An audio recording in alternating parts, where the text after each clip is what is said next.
Well, hey there, and welcome to the church video series and this brand new lesson. So excited that you are locked in with us, and I hope that you're going to learn a lot today. We're talking about A-roll and B-roll, and this is an editing technique that you're going to learn, and hopefully it's going to be very helpful for you in your editing processes. So right now, this is where we're at. You're sitting in front of your computer, you've shot your footage, you're ready to start editing, but where do you start? Well, the answer to this question is going to be largely determined by the type of video that you're trying to create, but in this lesson, we're going to use a technique that's going to apply very greatly to interview or documentary type videos. This includes video announcements, testimony videos, baptism videos. Let's see, what else would this include? Anything where you're sitting down with someone and interviewing them. Anytime that you're not shooting something of a cinematic film sort of nature. So if you're shooting maybe a church skit where you have people reading a script and have lines, it's not going to apply to this, but pretty much any other video aside from a mini movie, this technique will work super for. So we know what type of video we're going to be creating, and in this case, the best place for you and I to start is to begin separating your B-roll from your A-roll. And of course, this begs the question, what is A-roll and what is B-roll? Well, that's what we're going to learn today. What is A-roll? When we're talking about separating our footage into two separate categories, the first category is A-roll, and A-roll is all of our primary footage. So for instance, let's say we were shooting a baptism video. All the shots that were filmed of the candidate talking would be A-roll. That interview itself, those words, that script, that spoken verbal material would be A-roll. Let's say this was video announcements. Well, then the A-roll would be the presenter on screen actually presenting the announcements. Or if this was a vision film, it would be the interviews with the pastors and the church members. It's the verbal material, that's the A-roll. So what is B-roll?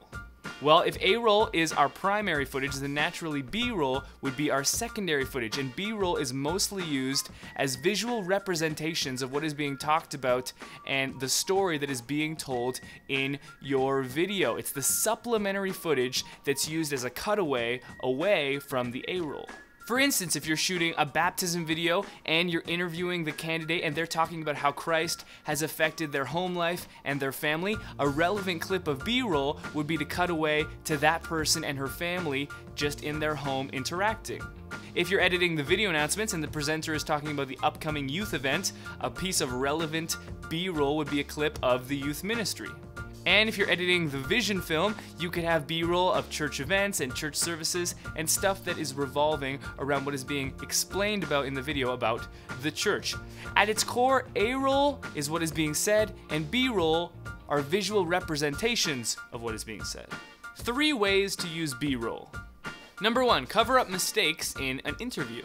Probably the most useful application of B-roll is covering up mistakes during an interview. Let's face it, interviews on camera aren't easy. And if you're new to this, if you've never done it before, sitting in front of a camera and lights all around you can be very intimidating. And that's going to affect the way that your interview is speaking and responding to your questions. And even if your interviewee is a seasoned pro, there's still likely going to be long pauses and uhs throughout the interview, and you're going to want to cover those up. And my favorite way of using B-roll is to cover up uhs, long pauses, and awkward sentence structures. Sometimes people will stumble through their words. Covering those up with B-roll, because you won't be seeing the interview while it's happening, but you'll still be able to hear it. And if you cover it up with B-roll, you can construct the perfect sentence structure that you're after, and even with the most inexperienced and awkward interview that you film, you can still construct and manufacture sentences that string together and make sense and tell the story that you're going after. Often when I'm editing an interview, I'll cut whole parts of sentences out, I'll add other things, and I'll mix it together, a big jambalaya, and get the perfect sentence structure that I'm after. And of course, this would look really awkward if there was no B-roll on top of the A-roll, because it would just be lots of jump cuts of someone talking like that, and their face would move and their body would move, and it would look ridiculous. But by using B-roll, you can get the best of both worlds with great visuals and great storytelling, even with someone that's not experienced on camera. The second use for B-roll, eliminate boring videos. Unless you're filming a training video like this where visual thrills and excitement and dynamics aren't really a really big focus, a single shot throughout a whole video is very boring. Like for instance, if you're shooting a baptism video and the only part of the video is you sitting with a single camera frame, a single focus on the interviewee talking, that can be very dull.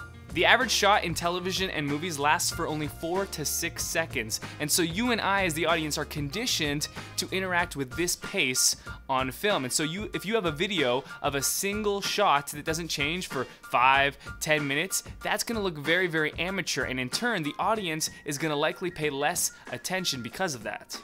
Using B-roll is a fantastic way to spice up your videos. You can switch between your interviewee and fun shots visually demonstrating what they're saying, and even if it's as simple as hand shots or cutaways of the interviewee himself, it's something to cut away to and change up the visuals on screen.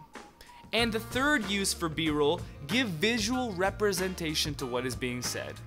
When visual representation is added to interview dialogue, it exponentially multiplies the impact of that video.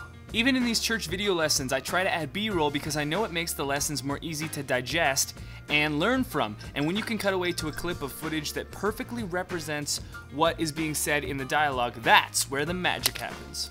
Of course, the important part is cutting away to footage that is relevant to the video that you're making, not what just happened. Before we wrap up this lesson, I want to share one final quick tip. Never shoot your B-roll before your A-roll. Now, I know this sounds obvious. A does come before B in the alphabet, not the other way around. But I've done this before, and it's just not smart.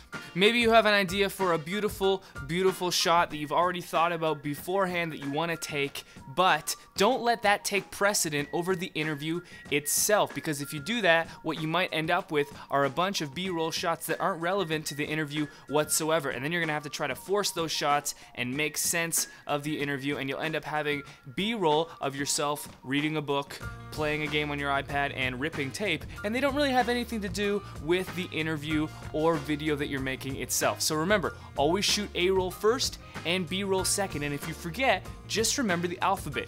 A comes before B.